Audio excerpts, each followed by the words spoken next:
Alvin, ang sundalo. Credit to the author. 314 hanggang 20. Ang mga pangalan po na nandito ay galing sa mga name generator.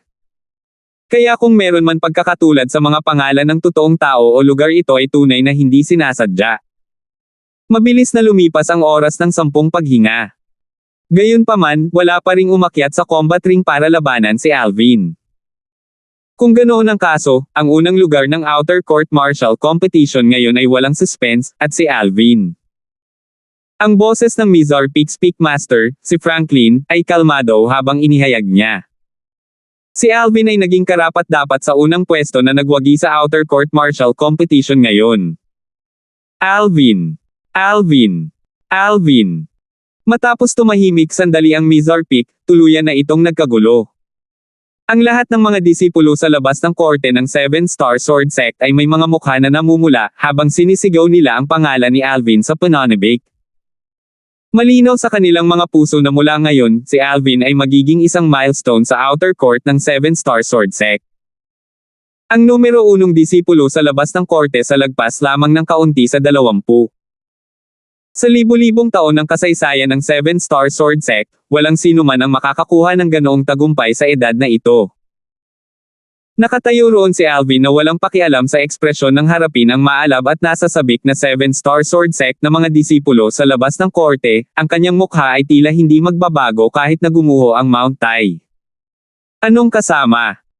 Noon pa man ay binibigyang pansin ni Franklin si Alvin, at nang makita niyang napakahusay ni Alvin kahit na sa mga oras na ito, hindi niya maiwasang tumingin ng mas mataas kay Alvin. Alvin! Biglang sumigaw si Franklin, na may boses na pumipigil sa lahat ng mga disipulo sa labas ng korte ng 7-Star Sword Sect na naroroon. Sa ilalim ng matalim na tingin ng lahat ng mga disipulo sa labas ng korte ng 7-Star Sword Sect na naroroon, itinaas ni Franklin ang kanyang kamay at isang umaagos na liwanag ang kumislap. Whoosh! Naging mapagbantay si Alvin nang marinig niyang magsalita si Franklin, at ngayon nang makita niyang may ibinabato si Franklin, nagmamadali niyang inabot ang kanyang kamay para suluhin ito. Tiningnan niyang mabuti at napansin niyang isa itong special ring. Samantala, sinabi ni Franklin, ang premyo para sa unang lugar sa Outer Court Martial Competition sa pagkakataong ito sa loob ng special ring na ito. Bukod sa mga premyo na halos kapareho ng mga premyo mula sa mga nakaraang Outer Court Martial Competitions, may karagdagang premyo, ang Profound Origin Fruit. Malalim na pinagmula ng prutas. Kahit na bago magsimula ang Outer Court Martial Competition ngayon, narinig na ng 7-Star Sword Sect Outer Court Disciples na ang Profound Origin Fruit ang magiging karagdagang premyo para sa unang pwesto sa Outer Court Martial Competition sa pagkakataong ito. Ngunit pagdating sa sandaling ang Profound Origin Fruit ay talagang nakuha ng isang tao, ang kanilang mga puso ay napuno ng selos at inggit. Ang nagninangas na mga tingin ay sunod-sunod na bumaril sa special ring sa kamay ni Alvin. May isang malalim na pinagmula na prutas sa loob nito. Salamat Peakmaster. Nakangiting tumango si Alvin kay Franklin, pagkatapos ay iniligpit ang special ring sa kanyang kamay, nagbabalak na tingnan ito pagkatapos niyang bumalik. Lumiwanag ang figure ni Alvin na bumaba sa gilid ni Megan. Bastos. Isang maliit na ngiti ang lumitaw sa mukha ni Megan, dahil masaya siya para kay Alvin na makuha ang unang pwesto sa Outer Court Martial Competition. Ito ang kanyang lalaki, siya, si Megan, lalaki. Tumingin si Alvin kay Megan, at ang kanyang matalim na tingin ay naging mainit, malambot na parang tubig. Kung ikukumpara sa kanyang hitsura noong kinakalaban niya si Gomer, para siyang ibang tao. Sok-sok. Si Alvin at itong Alcade Peak Jr. sister ay perpektong magkatugma, isang match made in heaven. Oo, isang batang henyo lamang tulad ni Alvin ang karapat-dapat sa junior sister na ito. Tunay na nagdudulot ng paninibugho at inggit. Ang karamihan ng mga disipulo sa labas ng korte ng 7-Star Sword Sect ay bumaantong hininga ng may damdamin. Ang ekspresyon ni Felix ay sobrang hindi magandang tingnan. Kanina, ang apoy ng galit ay bumangon sa kanyang puso nang makita niyang si Alvin ay nakakuha ng Profound Origin Fruit, dahil sa kanyang pag-aalala, ang malalim na pinagmulang prutas na iyon ay dapat nasa kanya. Ngunit lumabas si Alvin nang wala sa oras at inagaw ang kanyang Profound Origin Fruit. Baliwala iyon, ngayon, si Alvin ay talagang nakikipag-chat at nakikipagbiruan sa napakagandang dalagang ito na kanyang pinagnanasaan, at naging sanhi ito ng panibagong masamang alab sa kanyang puso. Alvin. Sa sandaling ito, kinasusuklaman ni Felix si Alvin hanggang sa nagngangalit ang kanyang mga ngipin. Natural na napansin ni Alvin ang tingin ni Felix, ngunit tuluyan niya itong binaliwala. Naningkit ang mga mata ni Alvin habang nakatingin sa malayong leon. Dilat na dilat ang mga mata ni Leon at tinitigan si Alvin sa kanyang nakakatakot na tingin ng ilang sandali, pagkatapos ay tumalikod at umalis sa Mizar platform. Alam ni Alvin mula sa malungkot na tingin ni Leon na sa hinaharap, para makuha ang kathang-isip na Muscle Meridian Rebirth Scroll Cultivation Method sa kanyang pag-aari, tiyak na susubukan ni Leon sa bawat anggulong posible. Leon. Ang walang katapusang apoy ng galit ay lumitaw sa puso ni Alvin patungo sa walang kabuluhang pagsisikap ni Leon. Kasabay nito, bukod kay Alvin, ang iba pang 9 na disipulo ay patuloy na nagsagawa ng kompetisyon para sa kanilang pagkakalagay sa Outer Court Martial Competition. Kahit na ang unang pwesto sa Outer Court Martial Competition ay inagaw ni Alvin, ngunit kapag mas mataas ang kanilang pwesto, mas maraming premyo ang makukuha, kaya ang iba pang 9 na tao ay hindi pa rin nag-effort. Sa 7 antas ng Origin Core Stage Outer Court Disciples, sina Linda, Andong, at Felix ang pinakamalakas, at nang ang 3 sa kanila ay lumaban sa 6 na iba, ito ay halos isang panig na labanan. Napagtanto ni Alvin na ang tanging dahilan kung bakit napigilan nilang 3 ang iba pang mga disipulo sa labas ng korte ng Origin Core Stage sa ika-7 antas ay dahil ang mga kasanayan sa espada na kanilang nilinang ay mas makinang. Katulad ng sword skill ni Linda, ang bawat sword strike ay malayang gumagalaw, tulad ng isang pinong hawakan. Matapang at walang limitasyon ang husay sa espada ni Andong, ngunit itinatago sa loob ang hangarin na pumatay, na nagiging sanhi ng napakahirap para sa isa na bantayan ito. Ang sword skill ni Felix ay may kabuoang 13 sword strike, sunod-sunod na hampas, tulad ng magkakapatong na alon, na naglalaman ng walang hangganang lakas. Ang huling resulta. Si Felix ay umasa sa Grade 7 Spirit Sword na nagbigay ng 29% amplification sa kanyang pag-aari upang magsagawa ng lakas ng 129 na sinaunang mammoth, na pilit na pinipigilan sina Linda at Andong upang makuha ang pangalawang pwesto sa Outer Court Martial Competition sa pagkakataong ito. Pangalawa lang kay Alvin. Para naman sa ikatlong pwesto sa Outer Court Martial Competition, nakuha ito ni Andong. Si Linda ay pang-4 na pwesto. Kasabay ng pamamahagi ni Franklin ng mga premyo para sa iba pang 9 na disipulo, umalangaw-ngaw ang malinaw niyang boses. Natapos na ang Outer Court Martial Competition this time. Sa mga hindi nakakuha ng anumang premyo, huwag kang malungkot, dahil may pagkakataon ka pa sa susunod na taon. Ang Outer Court Martial Competition ng 7-Star Sword Sect ay ginanap isang beses sa isang taon, hindi nagbabago anuman ang mangyari. Alvin, magtrabaho ng husto, at pumasok sa loob ng korte sa lalong madaling panahon. Mataas ang tingin ko sa iyo. Tumingin si Franklin kay Alvin, at ang kanyang mukha ay nagpakita ng isang mainit na ngiti. Ang saloobin ni Franklin ay naging sanhi ng pagkagulat sa grupo ng mga matatanda sa labas ng korte ng Mizar Peak. Bilang mga Outer Court Elder ng Mizar Peak, natural na alam nila ang ugali nitong Peak Master, at kahit nakaharap niya ang isang kilalang alagad sa loob ng court, hindi niya kailanman ipinagpaliban ang kanyang pagmamataas at naging napakabait noon. Gagawin ko. Bahagyang ngumiti si Alvin habang tumango, pagkatapos ay hinawakan ang kamay ni Megan sa ilalim ng naiinggit at naninibugho na mga tingin ng pulutong ng mga disipulo ng 7-Star Sword Sect, upang maglakad ng magkabalikat kasama si Linda at umalis sa Mizar platform.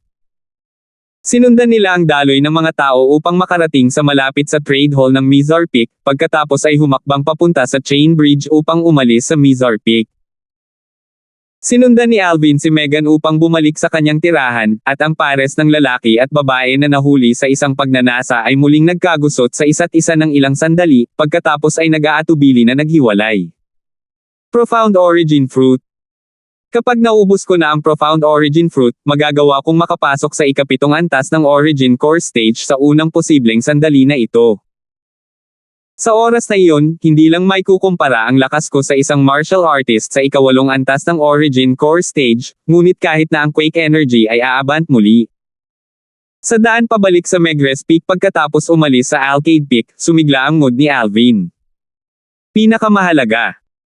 Kapag nakapasok na ako sa ikapitong antas ng Origin Core Stage, magagawa kong i-condense ang Grade 7 Pilfire at Grade 7 Weapon Flame, at maging Grade 7 Alchemist at Grade 7 Weapons Craftsman. Ngayon, naiinip na si Alvin na umuwi, at pagkatapos niyang tumapak sa Duby Peak, naglakad siya papunta sa Chain Bridge na patungo sa Megrez Peak at bumalik sa Megrez Peak. Senior Brother Alvin. Senior Brother Alvin. Kakatapak pa lang ni Alvin sa Megrez Peak Stone platform nang mapansin niya ang karamihan ng mga disipulo ng Megrez Peak na nakasalubong niya na lahat ay magalang na bumati sa kanya. Sa edad, lahat ng mga disipulong ito ng Megrez Peak ay mas matanda sa kanya. Ngunit ngayon, lahat sila ay tinatawag siyang senior na kapatid, tumatawag ng walang kapantay. Sa mundong ito kung saan iginagalang ang malalakas, ito ay makatotohanan tulad nito.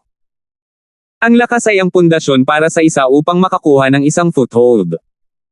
Noong papasok pa lang ako sa 7-Star Sword Sect, at papasok pa lang sa Megrez Peak, hindi ako kilala ng publiko at walang pumapansin sa akin. Ngayong nasungkit ko na ang unang pwesto sa Outer Court Martial Competition sa akin, ang mga taong ito ay naninigas na sa mga ulcer sa akin. Hindi napigilan ni Alvin na mapabuntong hininga ng emosyonal sa kanyang puso.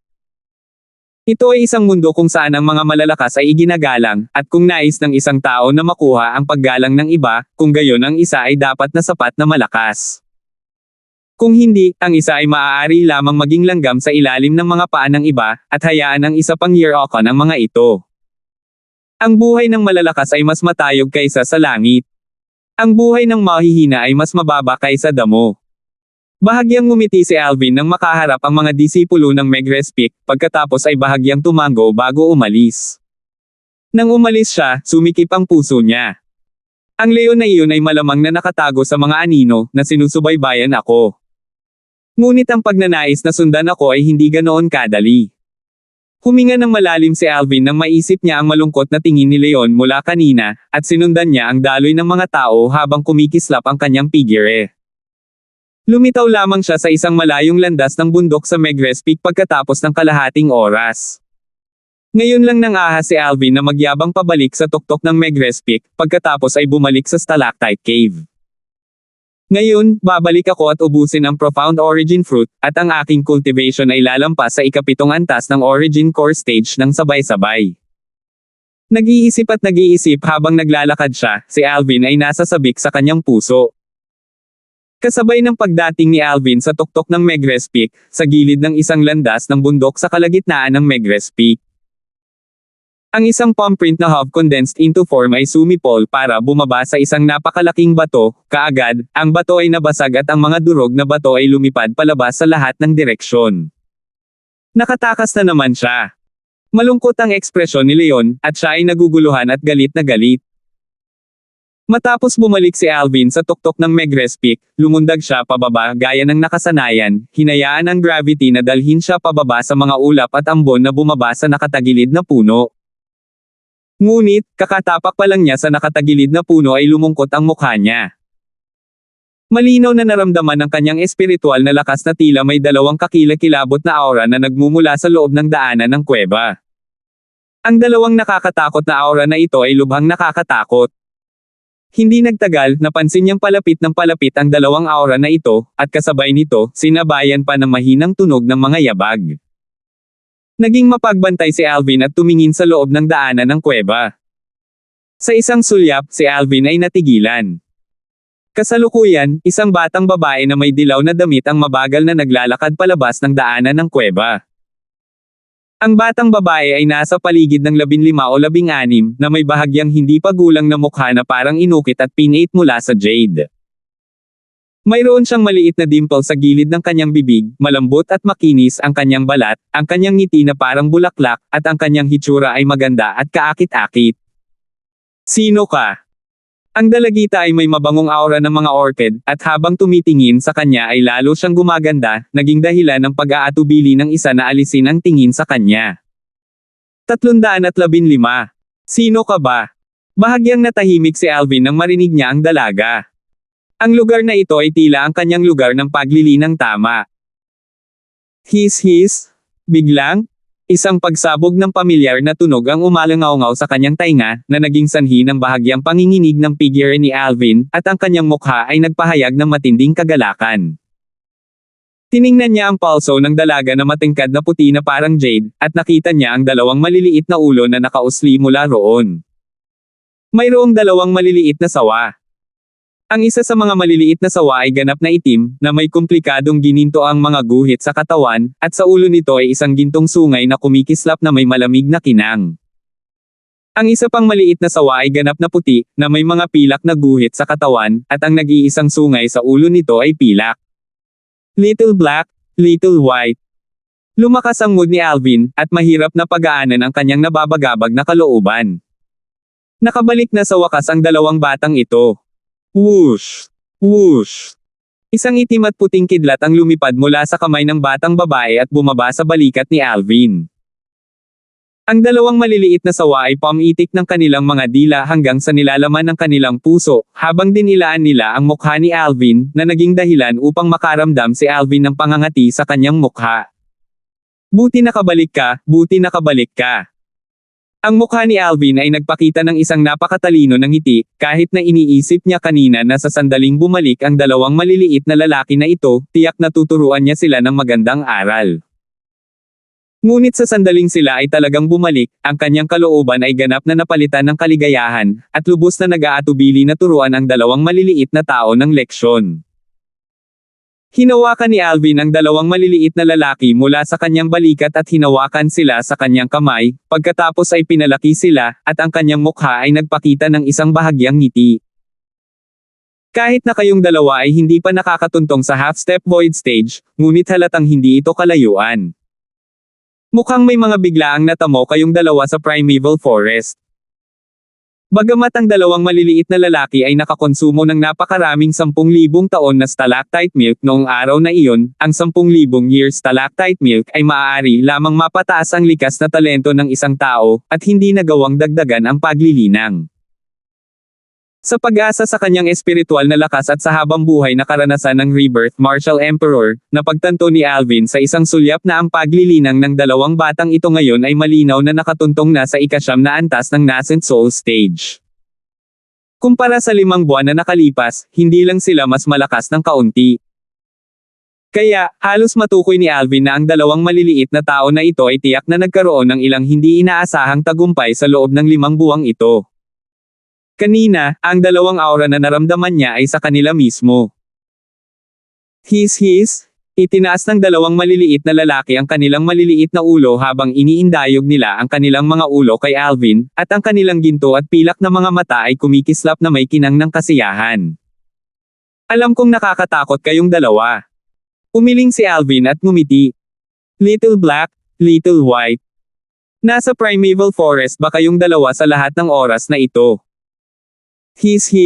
Sa sandaling ito, napansin ni Alvin na biglang lumingon ang dalawang maliliit na sawa. Kaya pala ang tawag sa inyong dalawa ay Little Black at Little White. No wonder hindi nyo nagustuhan ang mga pangalan na binigay ko sa inyong dalawa. Isang malinaw at malambing na boses ang umalangaw-ngaw, na naging sanhi ng pakiramdam ni Alvin na nabuhayan ng loob.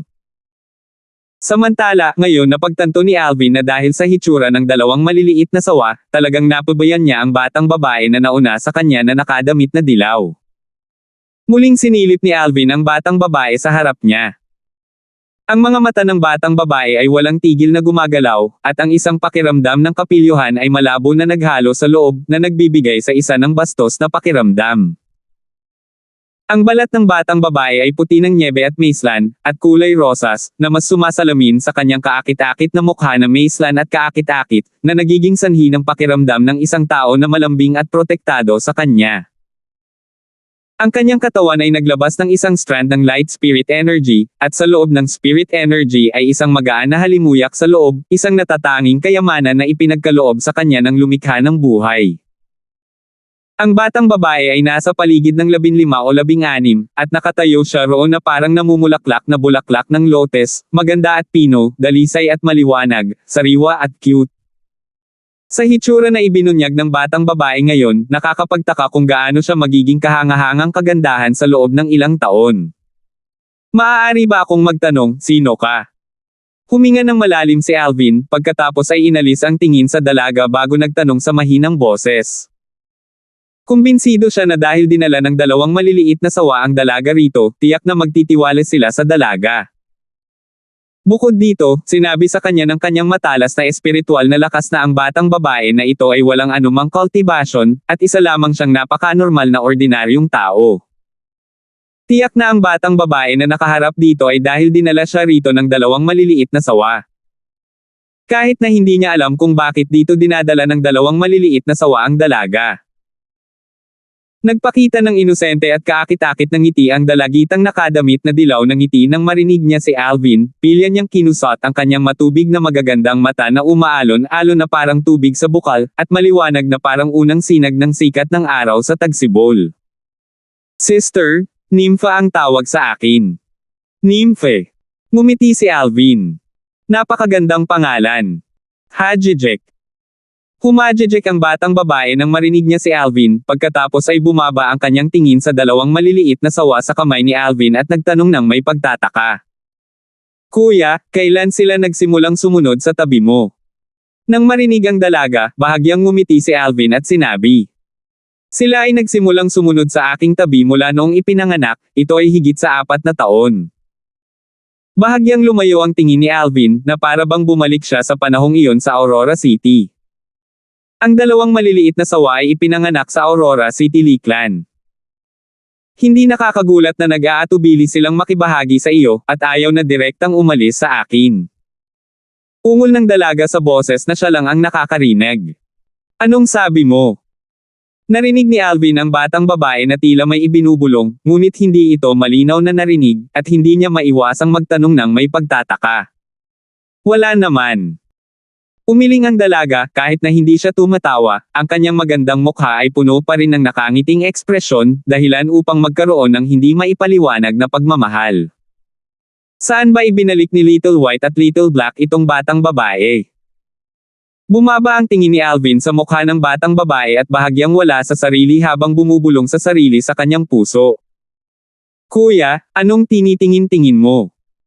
Ipinikit ng dalaga ang kanyang mga mata na malinaw na parang lawa, at may dalisay at inosenteng mukha, habang nagtataka niyang tanong. Wala naman. Umiling si Alvin at nagmamadaling binawi ang kanyang tingin. Ang kalinisan ng dalaga ay naging sanhi ng kanyang puso na maging kalmado tulad ng tubig, mahirap para sa anumang intensyon na dumumi siya sa kanyang puso, at siya ay bahagyang ngumiti at nagtanong. Little sister, where's your home? Papauwiin ka ni kuya. Hindi ako tinatawag na little sister, ako ay tinatawag na nympha, nympha. Ang batang babae ay nagpout ng kanyang cute na maliit na bibig, tila galit, ngunit ang kanyang galit na hitsura ay nagparamdam sa kanya ng lamang at proteksyon sa kanya. Okay, nympha. Umiling si Alvin at ngumiti. Hindi niya ito inintindi sa isang batang babae, at matiyagang nagtanong. Nympha, saan ang bahay mo? Bahay ko. Si Nympha ay parang nasa hustong gulang at nagsimulang mag-isip nang marinig niya ang tanong ni Alvin. Hindi mapigilan ni Alvin ang mapangiti nang makita niya ito, at sabay na pinandilatan niya ang dalawang maliliit na lalaki sa kanyang kamay, na tila nagtatanong. Saan ba kayo nang agaw sa kanya? Sa wakas, si Nympha ay bumalik sa kanyang katinoan, at sa ilalim ng tingin ni Alvin ng pag-asa, ang kanyang mga bastos na mata ay gumagalaw habang dahan-daang sinabi, Kuya, ang aking tahanan ay nasa napakalayo na lugar. Nanlamig ang mukha ni Alvin. Napakalayo ng lugar. May pagkakaiba ba ito sa walang sinasabi? Little Black, Little White, halika. Nang gustong magtanong pa ni Alvin, itinaas ni Nympha ang kanyang kamay, at ang dalawang maliliit na sawa na nasa kanyang kamay ay nag-flash out para bumaba sa palso ni Nympha, pagkatapos ay papuri na hinaplos ang puting palso ni Nympha. Dahil sa eksenang ito, hindi napigilan ni Alvin ang sarili na matigilan. Sa dalawang maliliit na babae, si Kelly lang ang nakakagawa ng dalawang maliliit na bata na maging ganito. Maging si Megan na nakasama ang dalawang maliliit na tao sa loob ng maraming taon ay hindi nagawang gawin silang ganoon. Sino ba itong dalagitang nakadilaw na damit? Biglang napagtanto ni Alvin na marahil ay minamaliit niya ang batang babae sa simula pa lang. Giggle. Kaya kayong dalawa ay tinatawag na Little Black and Little White. Iniabot ni Nympha ang kanyang palso na puti na parang jade at mahinang hinaplos ang dalawang maliliit na sawa habang siya ay humahajijek, pagkatapos ay tumingin kay Alvin at nagtanong ng may pagtataka.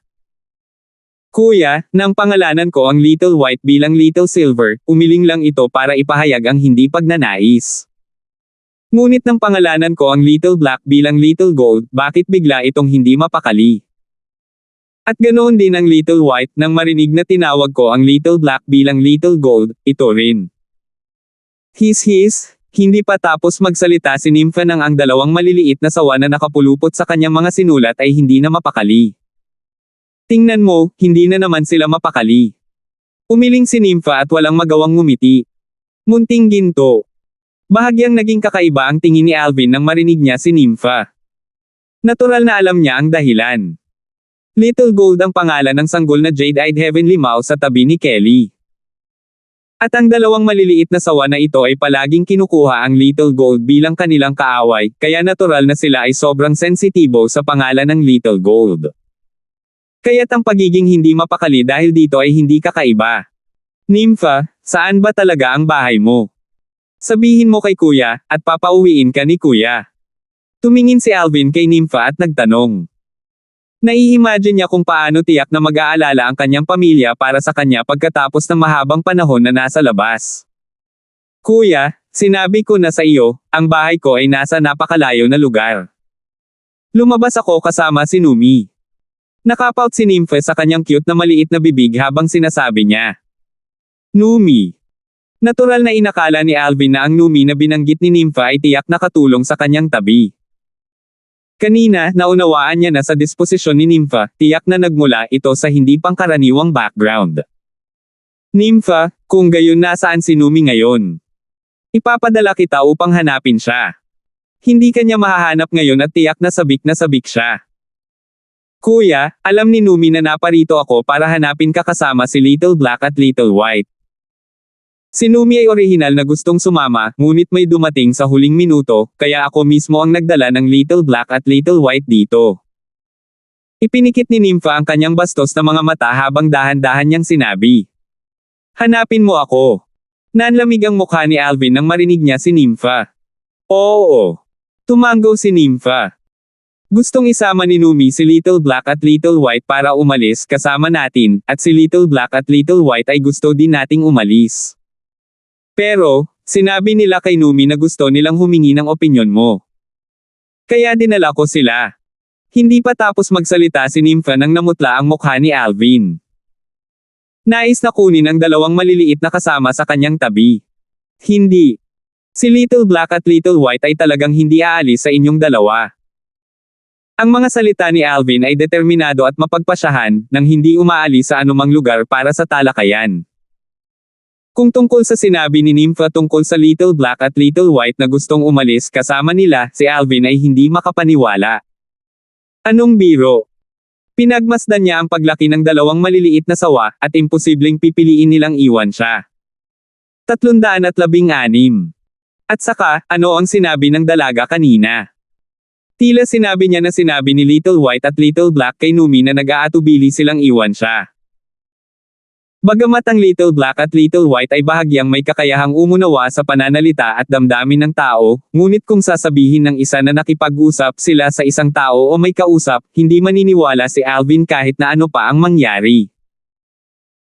Bilang isang tao na sumanib sa mga panghabang buhay na alaala ng Rebirth Martial Emperor, alam ni Alvin na ang mga nascent soul stage na mabangis na hayop tulad ng dalawang maliliit na tao ay halos may kakayahang umunawa sa pananalita at damdamin ng tao, ngunit hindi ito sa puntong maaari silang direktang makipag-usap sa mga tao. Unless, hindi tao ang kaharap nila. At sa halip ay isang mabangis na hayop. O marahil, isang demonyong hayop. Ano ka ba? Nagbibiro ka ba? Tumingin si Alvin sa batang babae na nakadilaw na nakadamit, si Nympha, at nakasimangot. Sinabi mo na ang Little White at Little Black ay nagsalita at nakipag-usap kay Numi. At sinabi na gusto nilang umalis kasama ka. Pagkatapos ay hilingin sa kanila na sabihin sa akin. Mukhang bata ka pa, ngunit bakit natutok ang manlinlang ng iba? Sa walang oras, si Alvin ay natulala. Napansin niyang biglang nagbago ang ekspresyon ng dalaga, kanina ay may maningning na ngiti sa labi, ngunit sa pagkakataong ito, sa halip ay may mga mata itong may mga luhang malapit ng bumagsak, at ang hitsura nito ay tila maislan at nakakaantig, na nagpaparamdam sa kanya ng lamang at proteksyon. Isang masamang premonition ang lumitaw sa puso ni Alvin. Gaya ng inaasahan. Woo! Grabe si kuya, binyo-bully mo ako. Hindi ka niloko ni Nympha. Hindi ka niloko ni Nympha. Ang batang babae ay nagsimulang umiyak, ang kanyang mga luha ay tila walang tigil na umaagos, na naging dahilan upang magkaroon ng mapait na ngiti sa kanyang mukha si Alvin at bahagyang nataranta. Sige, hindi ako niloko ni Nympha, hindi ako niloko. Hindi papagalitin ni kuya si Nympha, huwag kang umiyak. Huwag kang umiyak. Sa hindi inaasahang pagkakataon, sa sandaling nagsimulang hikayatin siya ni Alvin, nagsimulang umiyak ang dalaga, umiyak ng mas malakas kaysa dati. Napakunot ang noo ni Alvin, ang dalaga ay umiiyak ng napakalakas, kung may tao sa tuktok ng Megrespik, hindi ba ito maririnig ng isang tao? Pagkatapos ay hindi isang magandang bagay. Nympha, huwag kang umiyak, magpakabait ka. Si kuya ang may kasalanan, pasensya na si kuya, okay. Walang magawa si Alvin, talagang wala siyang magawa laban sa cute at malikot na batang babae na ito na umiyak kaagad ng walang anumang palatandaan. Talaga. Pansamantalang tumigil sa pag-iyak ang batang babae, at kinusot ang kanyang bastos na mga mata na puno ng luha habang tinanong niya si Alvin. Talaga. Walang magawang tumango si Alvin. Nagsisi si Alvin sa susunod na sandali. Giggle. Pinunasan ng dalaga ang kanyang mga luha at humajejek, ang kanyang pares ng bastos na mga mata ay naglabas ng pakiramdam ng tuso, walang palatandaan ng malambing na anyo kanina na naging dahilan ng pagiging proteksyon ng isa sa kanya. Mapait na ngumiti si Alvin dahil alam niyang nahulog siya sa bitag niya. Kuya, anong pangalan mo?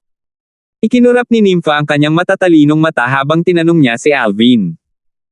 Ako ay tinatawag na Alvin. Dahan daw ang sinabi ni Alvin. Alvin.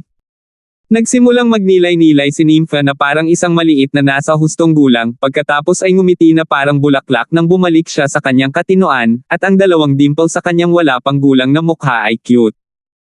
Si Nympha ay tatawagan si kuya bilang Kuya Alvin mula ngayon, okay? Si Kuya Alvin. Si Kuya Alvin. Pagkatapos ay napagpasyahan na. Paano maglakas loob na tumanggi si Alvin? Takot talaga siya sa husay ng dalaga sa pag-iyak sa kapritsyo. Maging ang mga aktor sa nakaraang buhay ni Alvin sa mundo ay tiyak na hindi maikukumpara sa kanya ang pag-iyak. Iyak talaga baby. Siyempre, si Alvin ay naglakas loob lamang na mag-isip ng ganito sa kanyang puso, na para bang sasabihin niya ito, hindi niya alam kung anong uri ng mga kahihinatnan ang aidudulot nito. Nympha, sinabi mo kanina na kinausap ni Little Black at Little White si Numi. Naiintindihan ba talaga ni Numi ang Little Black at Little White? Naalala ni Alvin ang bagay noon, at ang batang babae ay nagsalita sa maayos na paraan, na tila hindi nagsisinungaling. Kuya Alvin, sasabihin mong nagsisinungaling na naman si Nympha. Isang strand ng ambon ang muling lumitaw sa bastos na mga mata ni Nympha. Sa pag-aakala na kung si Alvin ay maglakas loob na magsabi ng oo, pagkatapos ay siya ay magsisimulang umiyak muli. Hindi. Talagang hindi. Nagmamadaling iwinagayway ni Alvin ang kanyang kamay, ang bagay na hindi niya kayang makita ay ang pag-iyak ng isang batang babae, at higit pa rito ay napaka-cute at batang babae na naging dahilan upang makaramdam ng proteksyon ng isang tao. Tanong ko lang. Kung ayaw mong sabihin edi wag. Hajijek. Humajejek ang dalaga, saka pumikit ang kanyang mga mata, kumarba sa dalawang crescents. Kuya Alvin, iba si Numi sa atin. Tao tayo, pero hindi siya tao. Kaya nakakausap niya si Little Black at Little White. Hindi ba tao? Hindi napigilan ni Alvin na mamangha nang marinig niya ang dalaga. Nympha, anong ibig mong sabihin dito? Kuya Alvin, masyado kang tanga. Napakatanga ni Kuya Alvin. Stupid to death. Si Numi ay hindi tao, kaya natural na siya ay isang demonyong hayop. Ma'am, siya ay nararapat na ituring na isang demonyong hayop. Mapaglarong tumango si Nympha habang umiikot ang kanyang bastos na mga mata, at nang matapos siya, bumaba ng pababa ang kanyang boses. Halimaw ng demonyo. Dahil sa sinabi ng batang babae ay nakahinga ng maluwag si Alvin, pagkatapos ay ngumiti ng mapait. Kaya pala ito ay isang demonyong hayop na sumusunod sa iyong tabi. Tinawag mo siyang Numi, at naisip ko na siya ay isang lingkod mo. Bagamat nagsasalita siya ng ganito, ngunit ang puso ni Alvin ay lumundag sa mga alon ng pagkabigla. Halimaw ng demonyo. Isang pag-iral na maaaring tawaging demonyong hayop kahit na ang pinakamahina ay isang pag-iral sa Void Priang stage.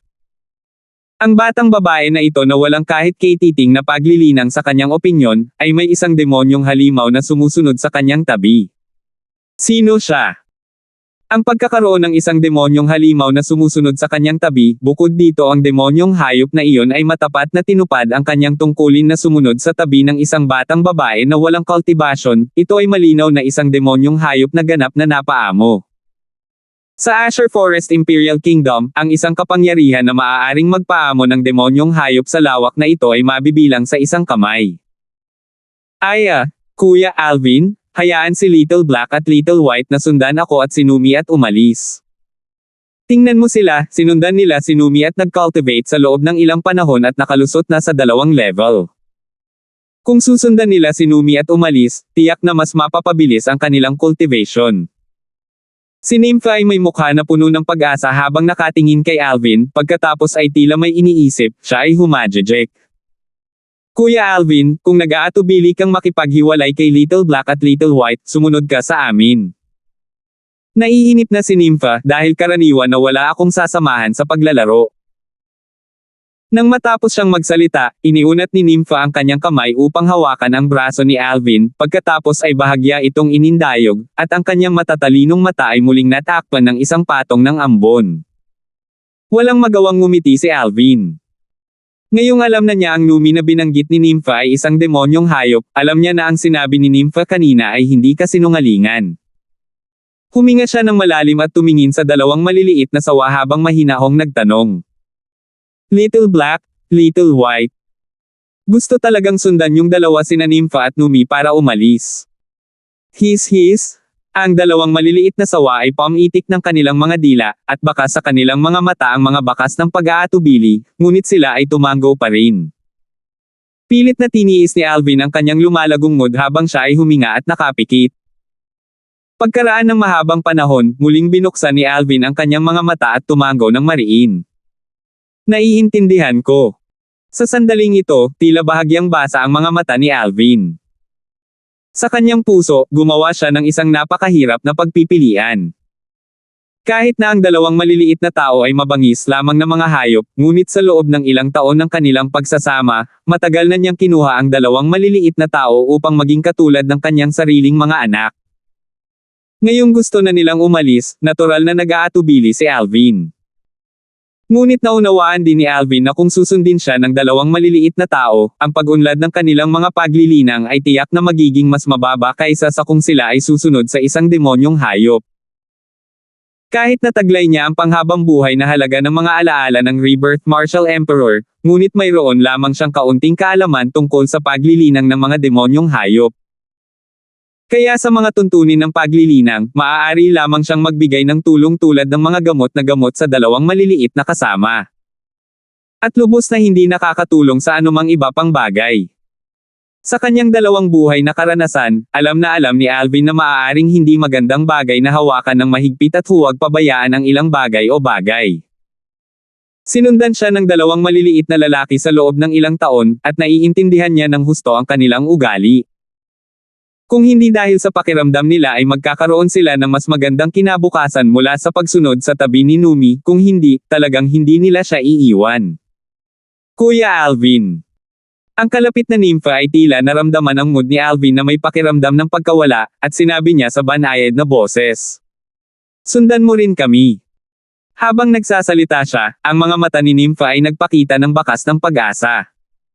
Hindi ko kayo susundan lahat. Umiling si Alvin pagkatapos ay bahagyang ngumiti kay Nympha.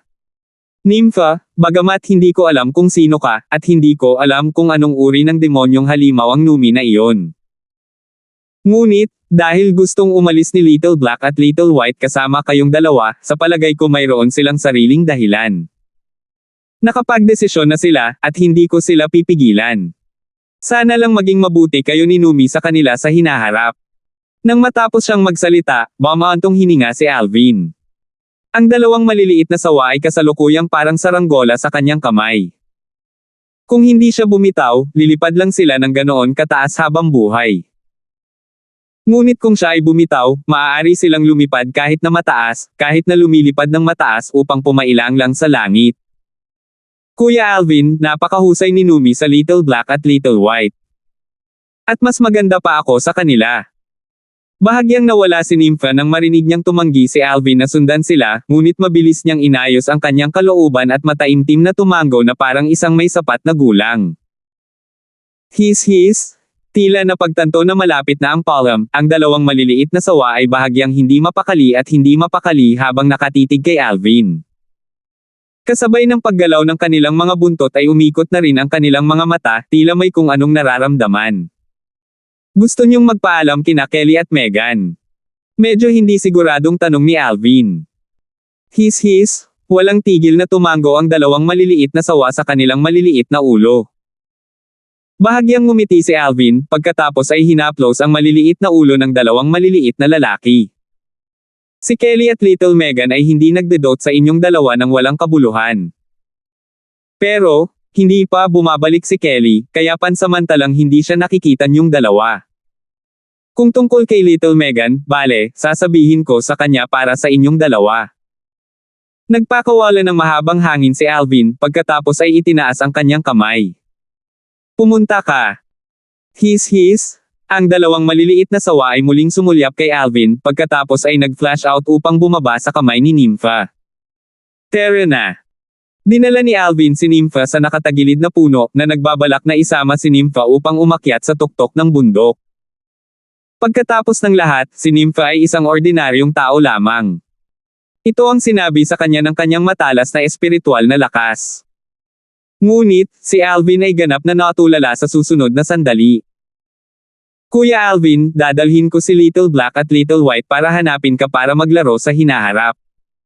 Pupunta kami. Nag-aatubili na ikinaway ni Nympha ang kanyang kamay kay Alvin habang nakahawak siya sa dalawang maliliit na sawa, at direktang humakbang papunta sa himpapawid para tumaas at lumutang sa himpapawid. Pumapaitaas sa langit upang lumipad sa malayo habang kumakaway siya kay Alvin. 317. His. Ang dalawang maliliit na sawa ay nakasabit sa puting palso ni Nympha habang walang tigil silang tumango kay Alvin, at ang kanilang mga mata ay may ningning ng pag-aatubili na makipaghiwalay sa kanya. Ngunit sa kasamaang palad, kahit na hanggang sa maalis sila sa linya ng paningin ni Alvin ni Nympha, ang atensyon ni Alvin ay hindi napunta sa kanila. Dahil lamang sa sandaling ito, nakatayo si Alvin na tulala sa nakatagilid na puno. Nympha. Eksperto ba ang void stage? Hindi napigilan ni Alvin ang mabangis na lumunok ng laway, at ang pagkabigla sa kanyang puso ay nasa limitasyon nito. Ang dalagitang nakadamit na dilaw na si Nympha, ay labis na nagulat sa kanya. Nang si Nympha ay lumitaw pa lamang, ang espiritual na lakas ni Alvin ay hindi napansin ang isang bakas ng isang bagay na mali sa kanya, at kahit na natukoy na si Nympha ay isang napaka-ordinaryong batang babae lamang. Ngunit kanina, ang eksena ni Nympha na kumokontrol sa hangin para lumipad at umalis ay nagbigay daan sa kanya na lubos na napagtanto na nagkamali siya sa paghusga sa kanya. Hindi lamang isang ordinaryong batang babae si Nympha, ngunit siya ay isang mabigat na eksperto sa void stage. Logically speaking, with my current spiritual force, kung nakaharap ako sa isang martial artist face-to-face, kung gayon kahit na ito ay isang 9th level void prying stage na martial artist, magagawa ko pa ring bahagyang sumilip sa cultivation ng martial artist. Hindi ko matukoy ang cultivation ni Nympha. Maliban na lang kung siya ay isang klase ng void or expert of stage. Pamamaraan para itago ang aura ng kanyang void stage cultivation's aura. Kasalukuyang pinag-iisipan ni Alvin ang napakaraming kaisipan at ideya, at hindi pa rin nakakabawi ang kanyang estado ng pag-iisip. Kung ikukumpara ang dalawang posibilidad na ito, mas nahilig siya sa huli. Si Nympha ay isang dalubhasa sa void prying stage, at gumamit siya ng secret technique para itago ang kanyang cultivation, at hindi ito matukoy ng kanyang spiritual force. Kung ito ang una, talagang mahirap para kay Alvin na isipin, at hindi makapaniwala. Dahil, ayon sa habang buhay na halaga ng mga alaala ng Rebirth Martial Emperor, hindi imposibleng makapasok sa void prying stage sa edad na 15 o 16. Tulad ng ilan sa mga kakilakilabot na kapangyarihan na nakatayo sa tuktok ng Cloud Continent, ang kanilang mga mapagkukunan ay hindi maihahambing na sagana, at ang mga kayamanan ng langit at lupa na kanilang inimbak at naipon ay hindi mabilang. Kahit na ang pagtawag sa kanila ay napakayaman ay hindi sapat upang ilarawan sila. Ang yaman na tinataglay nila ay isang bagay na kahit na ang mga martial emperors ay pagnanasaan.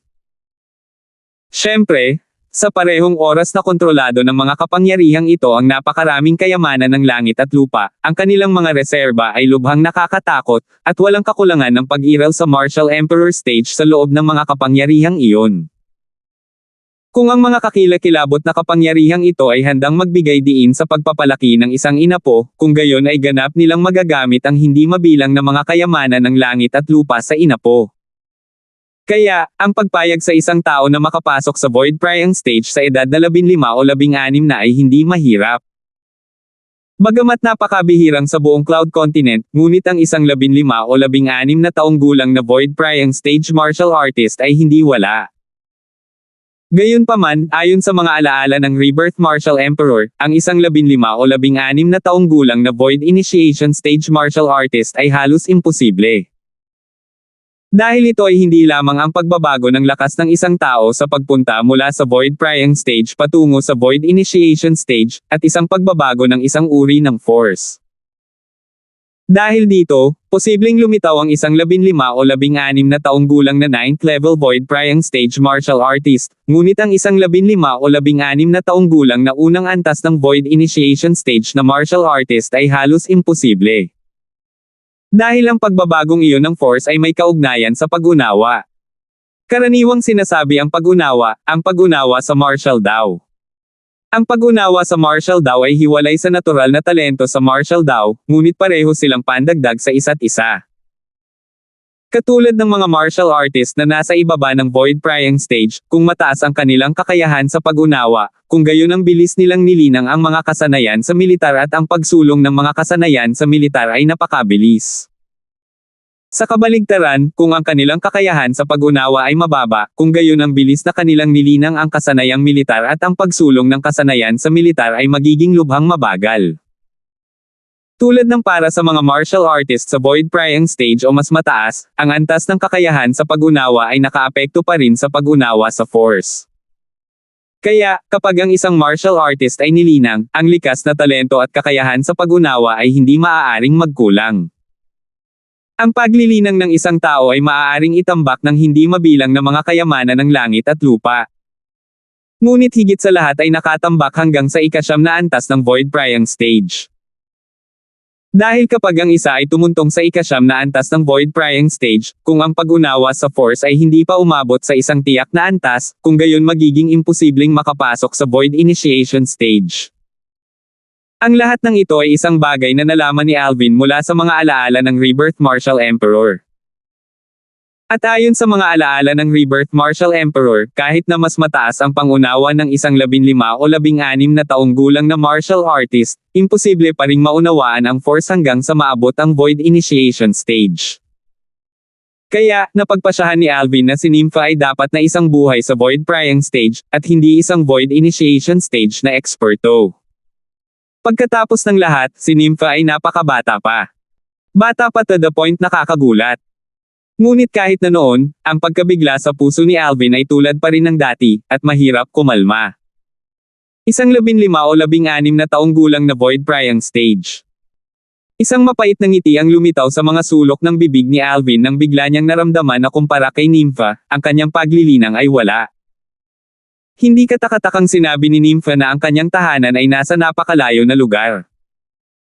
Ang kapangyarihang makapagpapaunlad ng isang 15 o 16 na taong gulang na eksperto sa void prying stage ay tiyak na isang mabigat na kapangyarihan sa mga lupaing banyaga. Kung iisipin, hulaan ko pa kung saang pinakamataas na kapangyarihan sa Azure Forest Imperial Kingdom siya nanggaling. Nang matapos siyang mag-isip, tumawa si Alvin sa pangungutya sa sarili ng mapagtanto niyang minamaliit pa rin niya si Nympha. Gayon din, hindi katakataka na gustong sundan ng dalawang batang iyon si Nympha at ang Numi na iyon. Ang lakas ni Nympha ay napakalakas na, dahil ang Numi na iyon ay isang demonyong hayop na nagbabantay sa kanyang tabi, tiyak na ito ay magiging lubhang nakakatakot na pag-iral. Marahil ito ay isang void initiation stage na demonyong hayop. O marahil, isang void interpretation stage na demonyong hayop, o kahit isang void transformation stage na demonyong hayop. Napabuga si Alvin ng malamig na hangin, at talagang napagtanto niya kung gaano kaitikot ang background ni Nympha. Sino si Nymphe? At anong uri ng pagkakakilanlan mayroon siya? Sa parehong oras na ang puso ni Alvin ay napuno ng pagkabigla, napuno din ito ng pag-uusisa. Masyadong misteryoso si Nympha. Misteryoso hanggang sa puntong naging sanhi ito ng pagkagulat sa kanilang puso.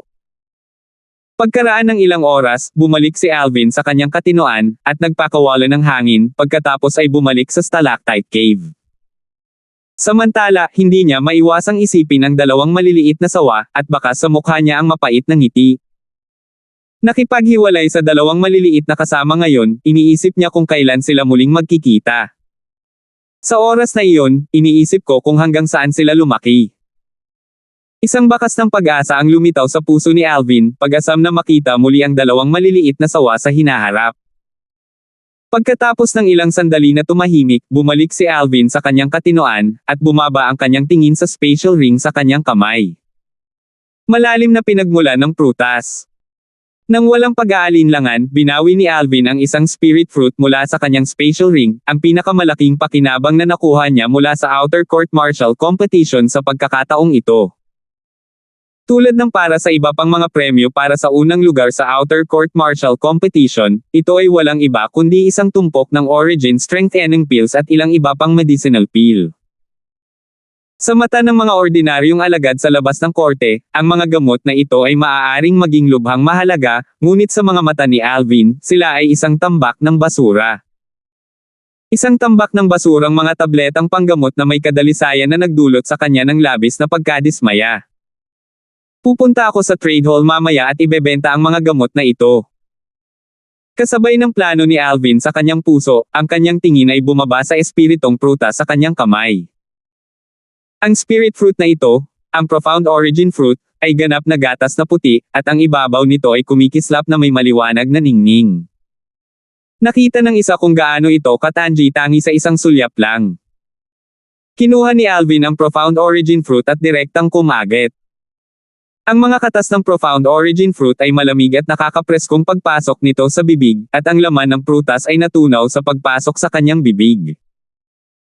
Pagkaraan ng maikling sandali, ganap na nakay ni Alvin ang Profound Origin Fruit sa ilang kagat, at kasabay nito, isang mainit na enerhiya ang umikot sa mga circulation pathway ng Worm Python Form Mental Cultivation Method. Paminsan-minsan, walang tigil kahit kay titing. Pagkatapos ng hindi malamang tagal ng panahon, malinaw na naramdaman ni Alvin na ang nakapagpapagaling na lakas ng Profound Origin Fruit ay unti-unting nagsasama sa Origin Energy sa kanyang katawan sa napakabilis na bilis. Matapos sumanib ang kanyang Origin Energy sa medicinal strength ng Profound Origin Fruit, unti-unti itong lumakas. Ang kanyang paglilinang sa ika-6 na antas ng Origin Core Stage na nalampasan niya kamakailan ay tumataas sa napakabilis na bilis. Hindi nagtagal, ay nasa bottleneck bago ang ika-7 antas ng Origin Core Stage. Dahil ang ika-6 na antas ng Origin Core Stage at ang ika-7 antas ng Origin Core Stage ay isang divide, kaya ang bottleneck na ito ay masasabing pinakamalaking cultivation bottleneck para sa isang Origin Core Stage na martial artist. Kapag naka-charge na siya sa bottleneck na ito, tataas ang kanyang lakas ng 20 sinaunang mammoth. Bagamat hindi matagumpay ang unang pagsingil sa bottleneck, ngunit hindi nababalisa si Alvin. Ikatlo lamang ng nakapagpapagaling na lakas ng Profound Origin Fruit ang nagamit. Ang pangalawang bayad. Ang leeg ng bote ay lumuwag, ngunit hindi nabasag. Ang pangatlong bayad. Kaunti pa. Maging si Alvin ay hindi alam kung ilang beses siyang nag-charge sa bottleneck, at hanggang sa ang 2 ng nakapagpapagaling na lakas ng Profound Origin Fruit ay nagamit na ang malawak na origin energy sa loob ng kanyang katawan ay lumundag sa kalaunan ay sumibol sa bottleneck na iyon. Na-charge ang bottleneck, at lahat ng kanyang origin energy ay nakaranas ng napakalaking pagbabago. Ang origin energy ay bumuhos sa dantian, at ang origin core sa loob ng dantian ay sumailalim sa pagbabago, at ito ay bahagyang lumaki. Ika-7 antas ng origin core stage. Lumakas ang mood ni Alvin at bahagyang nasasabik. Hindi niya akalain na ilang araw na lang ang lumipas mula noong siya ay nakalusot, at umasa siya sa isang kayamanan ng langit at lupa na masuswerte ngunit hindi hinahangad tulad ng Profound Origin Fruit upang muling makapasok sa ika-7 antas ng Origin Core Stage. Ang lahat ng ito ay tila panaginip sa kanya. Ngunit malinaw sa kanyang puso si Alvin na ang lahat ng ito ay hindi panaginip. Hindi siya nagising mula sa kanyang paglilinang dahil nanatili pa rin ang ika-3 bahagi ng nakapagpapagaling na lakas ng Profound Origin Fruit. Ang Profound Origin Fruit ay isang mahimalang espiritong prutas, ngunit ang lakas nitong nakapagpapagaling ay lubhang pabago-bago. Kung hindi maa-absorb ni Alvin ang mga nakapagpapagaling na lakas na ito ngayon, malamang na hindi kahit kalahati ang mananatili nito sa loob ng ilang araw. Ang Profound Origin Fruit ay hindi naihambing sa Monkey Wine at Monkey King Wine pagkatapos ng lahat. Ang huli ay tinimplahan ng Stone Monkeys, at pinagsama-sama na ang nakapagpapagaling na lakas ng iba't ibang espiritong prutas. Ito ay hindi gaanong naiiba sa isang panggamot na tableta. Samantalang ang Profound Origin Fruit ay isang natural na espiritong prutas na hindi pa pinakialaman sa anumang paraan. Kapag ang ganitong uri ng espiritong prutas ay natupok, ang isa ay dapat naganap na sumipsip ng nakapagpapagaling na lakas nito sa unang posibleng sandali. Ipagpatuloy ang paglilinang. Ang origin energy sa katawan ni Alvin ay patuloy na lumakas, at nang malapit na itong lapitan ang bottleneck para makalusot sa ika-8 antas ng origin core stage, ang nakapagpapagaling na lakas ng Profound Origin Fruit ay tuluyang nasisipsip niya. Biglang iminulat ni Alvin ang kanyang mga mata. Isang mabangis at matalim na liwanag ang kumislap sa loob. Ika-7 antas ng Origin Core Stage. Nagpakita ng ngiti sa mukha ni Alvin. 318. Ang mga tingin ni Alvin ay biglang naging mabangis, na parang nagiging espada at direktang kumislap. Sa isang iglap. Swoosh! Sa himpapawid sa itaas ng Alvin, may kabuoang 111 sinaunang mammoth na silhouette na parang buhay na nabuo sa anyo. Umaasa lamang sa kanyang sariling lakas, si Alvin ay nagtataglay ng lakas ng 11 sinaunang mammoth na higit sa isang ordinaryong ika-7 antas ng Origin Core Stage na martial artist. At ang lakas ng isang sinaunang mammoth na higit pa sa isang ordinaryong ika-8 antas ng Origin Core Stage na martial artist. Kahit na ang isang 9th level Origin Core Stage martial artist ay nagtataglay lamang ng lakas ng 120 sinaunang mammoth. Tanging isang lakas ng 9 na sinaunang mammoth ang higit sa akin. Kahit na hindi ko alam kung gaano kalaki ang pagsulong ng Quake Energy ngayon, ngunit nakakasigurado ako na kahit na ang aking Quake Energy ay hindi umaban, kapag ginamit ko ang aking buong lakas kahit isang street, imposibleng mapantayan ang aking buong lakas kahit isang street. Para sa akin. Bulong ni Alvin sa kanyang sarili, at ang mga sulok ng kanyang bibig ay napangiti.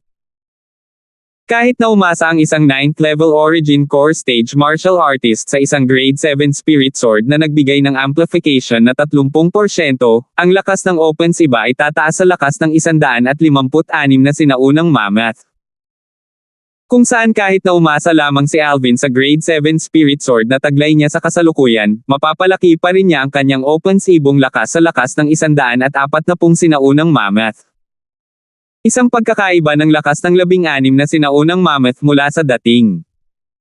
Ang kaunting pagkakaiba na ito ay maaaring ganap na mabawi ng Quake Energy.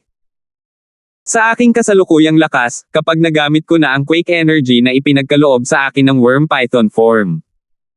Halos hindi na ako matatalo sa ilalim ng Nascent Soul Stage. Si Alvin ay lubos na nakatitiyak dito. Nagtataka ako kung hanggang saan ang pagsulong ng Quake Energy. Hahanap ako ng ilang oras upang magtungo sa Primeval Forest upang subukan ito sa ilang mabangis na hayop. Tumayo si Alvin at balak umalis sa Stalactite Cave. Tumulo. Sa sandaling ito, isang malinaw na tunog ang pumasok sa mga tainga ni Alvin. Tumingin si Alvin, at napansin niya na ang 10,000 years stalactite ay talagang tumulo sa isang patak ng gatas. Halos kalahating taon na ang nakalipas mula noong huling beses na bumaba ang 10,000 years stalactite milk. Umiling si Alvin at ngumiti, pagkatapos ay binawi ang isang bote ng tableta, at itinago ang patak na ito ng 10,000 taon na stalactite milk na parang nakakuha siya ng isang mahalagang kayamanan. Pagkatapos ay umalis siya sa stalactite cave at umalis sa tuktok ng Megrez Peak. Hindi nagtagal, lumitaw si Alvin malapit sa trade hall. Kahit saan siya dumaan, ang mga disipulo ng Megrez Peak ay magpapakita ng mga titig ng pagpipitagan habang nakatingin sa kanya, at ang ilan sa mga disipulo ng Megrez Peak na malapit sa kanya ay magalang at same time na bumabati sa kanya. Senior Brother Alvin. Bahagyang tumango si Alvin habang nasa daan. Dahilan sa lahat ng mga alagad ng Megrez Peak na parabang naliligo sa simoy ng tagsibol, at ang kanilang mga mukha ay lahat ay nagpahayag ng napakatalino ng ngiti. Talagang mabait na tao si Senior Brother Alvin, talagang bahagyang nakangiti bilang tugon sa amin. Oo, bilang ang kasalukuyang numero 1 disipulo sa outer court ng ating 7-star sword sect, si Senior Brother Alvin ay walang kahit katiting na pagmamataas. Masyadong mahirap makuha. Naaalala ko pa na si Gomer ay hindi kasing kakayahan ni Senior Brother Alvin, ngunit sobrang mayabang. Parang ang langit ang pinakadakila at siya ang number 2. Karapat-dapat sa kamatayan ng Gomer na iyon. Numero 1 disipulo sa labas ng korte. Karapat-dapat pa ba siya? Eksakto, kung si Senior Brother Alvin ay ipinanganak ng mas maaga ng 2 taon, at nakapasok sa ating 7-star sword sect ng mas maaga ng 2 taon. Kung gayon ang numero 1 disipulo sa outer court ay ganap na walang kinalaman kay Gomer. Ang mga disipulo ng Megrez Peak ay maalab na parang apoy habang walang tigil nilang pinupuri si Alvin. Hindi malakas ang kanilang mga boses, ngunit si Alvin ay naglalakad patungo sa trade hall ay narinig pa rin sila. Umiling lang si Alvin at ngumiti dito. Walang kapantay na poised. Sa kanyang nakaraang buhay bilang isang hari ng mga espesyalista sa armas, at isang hari ng mga mersenaryo, nakarinig siya ng mga katulad na papuri ng hindi mabilang na beses. Matagal na siyang immune dito. Dumating si Alvin sa labas ng trade hall, at sunod-sunod na bumati sa kanya ang mga nakapaligid na Peak disciples ng Megrez. Tumango si Alvin at tumugon ng may banayad ng ngiti, pagkatapos ay ipinahayag ang kanyang dahilan sa pagpunta rito. Balak kong ibenta lahat ng premyo mula sa unang pwesto sa Outer Court Martial Competition sa pagkakataong ito. May interesado ba? Ang mga premyo mula sa unang lugar sa Outer Court Martial Competition. Ibenta. Ang nakapalibot na pulutong ng mga disipulo ng Megrez Peak ay natigilan nang marinig nila si Alvin. Senior Brother Alvin, baka may balak ka ring ibenta ang Profound Origin Fruit. Ang isa sa mga disipulo ng Megrez Peak ay may nagbabagang tingin habang nakatitig kay Alvin. Profound Origin Fruit. Natigilan si Alvin nang marinig niya ang disipulong ito ng Megrez Peak. Sa ilang sandali, napansin ni Alvin na ang mga nakapaligid na disipulo ng Megrez Peak ay lahat ay nakatingin sa kanya na may nagbabagang mga tingin ngayon, halatang puno ng interes sa Profound Origin Fruit. Ang Profound Origin Fruit ay isang espiritong prutas na nagbibigay daan sa isang ika-8 antas ng Origin Core Stage na martial artist na direktang makapasok sa ika-9 na antas ng Origin Core Stage. Kung ito ay ibinigay sa isang Origin Core Stage martial artist na may mababang cultivation, nagawa pa nitong payagan ang isa na makalusot sa 2 level ng sabay-sabay. Senior Brother Alvin, kung nagbebenta ka rin ng Profound Origin Fruit, handa akong magbayad ng 300,000 ginto. Hindi nagtagal, isang alagad ng Megrez Peak ang nag-voice out. Ang alagad ng Megrez Peak na ito ay may maaliwalas at maaliwalas na balat, na may pambihirang tindig, halatang may kakaibang background. Ang 300,000 ginto ay 30 milyong pilak, ito ay isang malaking halaga. Kung iisipin na talagang kukuha ka ng kaunting pera, iyon ay isang Profound Origin Fruit, isang espiritong prutas na maaaring makita ng swerte ngunit hindi hinahanap. Senior Brother Alvin, magbabayad ako ng 1 milyong ginto. Sabi ng isa pang alagad ng Megrez Peak. Ang alagad na ito ng Megrez Peak ay halatang may kakaibang background, kung hindi, imposibleng basta-basta siyang magtapon ng napakaraming pera. 1 milyong ginto. Sa ilang sandali, nagkakagulo ang mga nakapaligid na alagad ng Megrez Peak. 1 milyong ginto ay katumbas ng 100 milyong pilak. Nakakatawa. Sa sandaling ito, tumingin ang isa pang disipulo ng Megrez Peak sa disipulo ng Megrez Peak na naglagay ng presyong 1 milyong ginto, pagkatapos ay nginisyan. Sinabi mo kanina na ang junior brother na nag-aalok ng presyong 300,000 ginto ay mura. Hindi kaya sa tingin mo ang presyo ng 1 milyong ginto ay hindi mura. That's a profound origin fruit, isang bagay na hindi mabibili ng salapi. Habang nagsasalita siya dito, ang disipulong ito ng Megrez Peak ay may nasasabik na ekspresyon. Natatandaan ko pa na 3 taon na ang nakakaraan, isang profound origin fruit ang lumitaw sa isang auction house sa Imperial City ng ating Azure Forest Imperial Kingdom. Sa oras na iyon, ito ay na-auction sa mataas na presyo na 3 milyong ginto. 3 milyong ginto. Bahagyang namamanhid ang mga nakapaligid na alagad ng Megrez Peak. Ngumisi ang alagad ng Megrez Peak na kanina pa kinukutya, Sabi mo mura lang ang presyo ko na 1 million gold. Curious ako, anong presyo ang maibibigay mo? Ako. Ang disipulo ng Megrez Peak nakakatawa lang sa isa pang disipulo ay agad na nagsimulang tumawa, pagkatapos ay tumingin kay Alvin at kinuyam ang kanyang mga kamao. Senior Brother Alvin, hanggat sinasabi mo ang salita, ako, si Brix, ay handang gumamit ng 10 milyong ginto para bilhin ang lahat ng mga premyo na nakuha mo mula sa Outer Court Martial Competition sa pagkakataong ito. 10 milyong ginto. Natahimik ang paligid nang matapos magsalita si Brix. Maging si Alvin na naglalayong ipaliwanag na kinain niya ang profound origin fruit ay nabigla na ngayon. 10 milyong ginto kaagad. Paf! Ang alagad ng Megrez Peak na nag-alok ng presyong 1 milyong ginto kanina ay tumawa sa pangungutya nang marinig niya si Brix. Sabi mo 10 million gold, then it's 10 million gold. Sino ang hindi marunong gumawa ng verbal statement nang walang anumang patunay?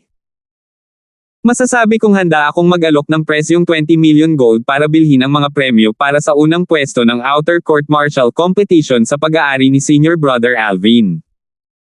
Sa sandaling matapos magsalita ang disipulong ito ng Megrez Peak, tumango ang mga nakapaligid na disipulo ng Megrez Peak bilang pagsang-ayon. Eksakto, sino ang nakakaalam kung ang Brix na ito ay talagang nakakagawa ng napakaraming ginto? Verbal na pahayag ng walang anumang patunay. Lumubog ang mukha ni Brix nang marinig niya ang disipulong ito ng Megrez Peak, at mabilis na lumakad papunta sa harapan ng disipulo. Ano? Nagagalit dahil sa kahihiyan pagkatapos kitang ilantad. Tumingin ang disipulo ng Megrez Peak kay Brix na nasa harapan niya at nginisyan. Sabi mo kanina. I gave a verbal statement without any proof.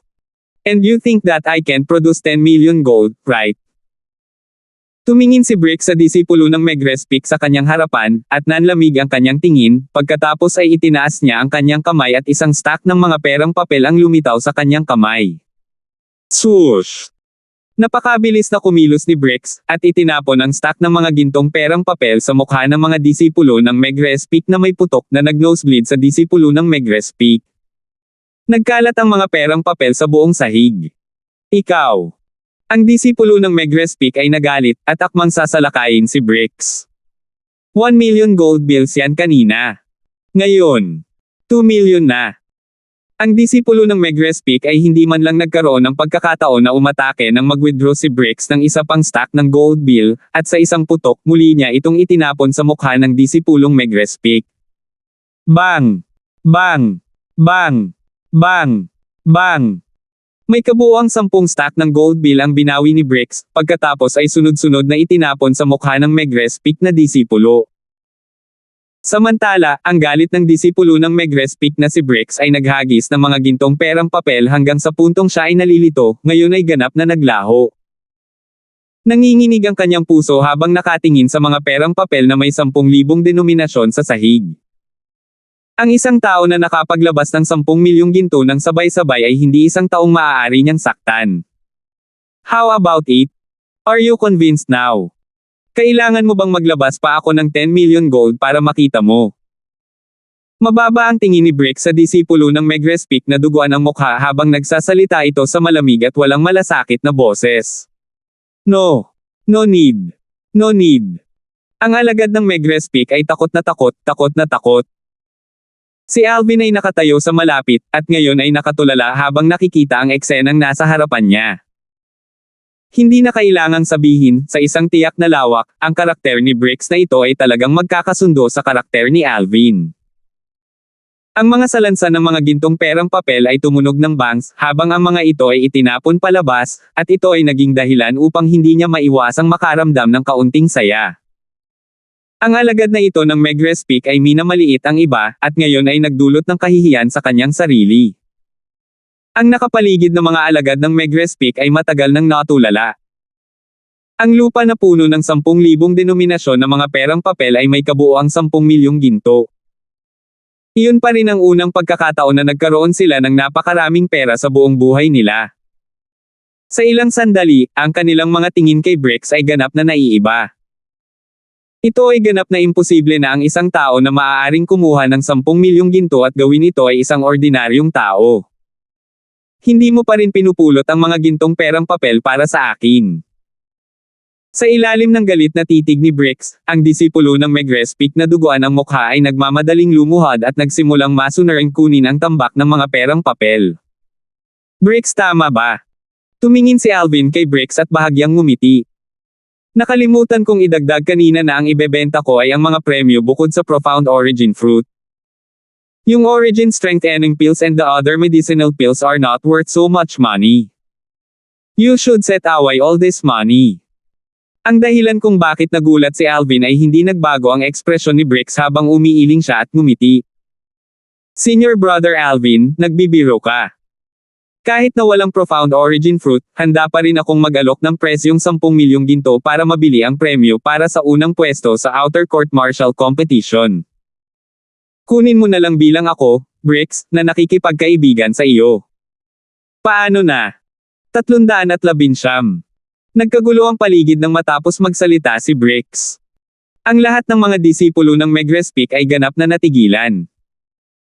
Kahit na ang mga premyo para sa unang lugar ng Outer Court Martial Competition ay hindi masama, ngunit bukod sa Profound Origin Fruit, ito ay higit sa lahat ay nagkakahalaga ng 10,000 ginto. Ngayon, ang Bricks na ito ay talagang gustong gumastos ng 10 milyong ginto para bumili ng isang bagay na nagkakahalaga ng 10,000 ginto. Si Bricks ba ay tanga? Ito ang kaisipan sa puso ng karamihan sa mga alagad ng Megrespik na naruroon. Pagkatapos ng lahat, sa abot ng kanilang pag-aalala, maliban kung ang isa ay hanggal, kung hindi, imposibleng gawin ang gayong walang katotohanan. Kahit na ang isa ay may mas maraming pera, hindi ito ang paraan para magamit ito. Siyempre, sa puso lang nila naglakas loob na mag-isip ng ganito, at walang nang ahas na sabihin ito ng malakas. Ang ilang mga disipulo ng Megrespik ay napatingin kay Bricks bilang paghanga. Napagtanto nila na peke ang paggastos ni Bricks ng 10 milyong ginto para bilhin ang mga premyo ni Alvin, at ang gusto niyang makipagkaibigan kay Alvin ay ang totoo. Sa likas na talento sa martial daw na ipinahayag ngayon ni Alvin, tiyak na siya ay magiging isang walang kapantay na figure sa Azure Forest Imperial Kingdom kapag siya ay nagmature sa hinaharap. Minsan ay tumayo si Alvin sa tuktok ng Azure Forest Imperial Kingdom. Hindi banggitin ang 10 milyong ginto. Kahit na ito ay 100 milyong ginto, maaaring baliwalain pa rin ito ni Alvin. Ang pakikipagkaibigan kay Alvin sa panahong ito ay walang alinlangan ang pinakamatalinong pagpipilian.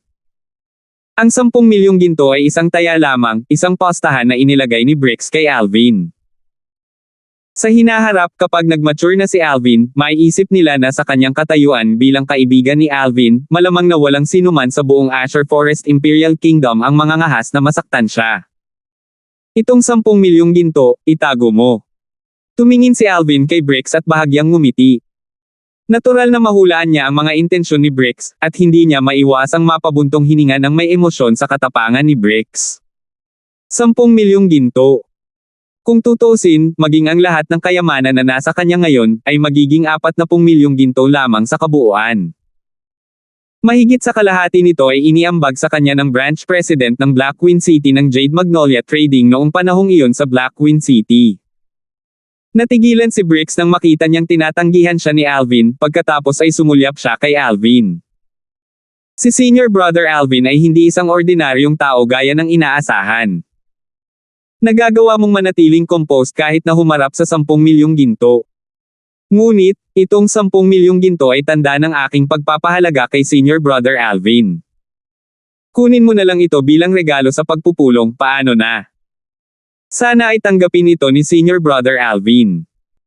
Sa edad, si Bricks ay mas matanda kay Alvin ng 1 o 2 taon, ngunit ngayon nang kaharap si Alvin, itinuring niya ang kanyang sarili bilang isang junior brother. Dahil malinaw sa kanyang puso na si Alvin ang may kwalipikasyon. Regalo sa pagpupulong. Umiling si Alvin at ngumiti. Hindi ko matatanggap itong meeting gift. Kung may intensyon ka, then spend 10,000 gold and buy those medicinal pills from the first place's prize in the outer court martial competition. How about it? Mukhang napagtanto ni Bricks ang resolusyon ni Alvin, at tumango. Pakikinggan ko si Senior Brother Alvin.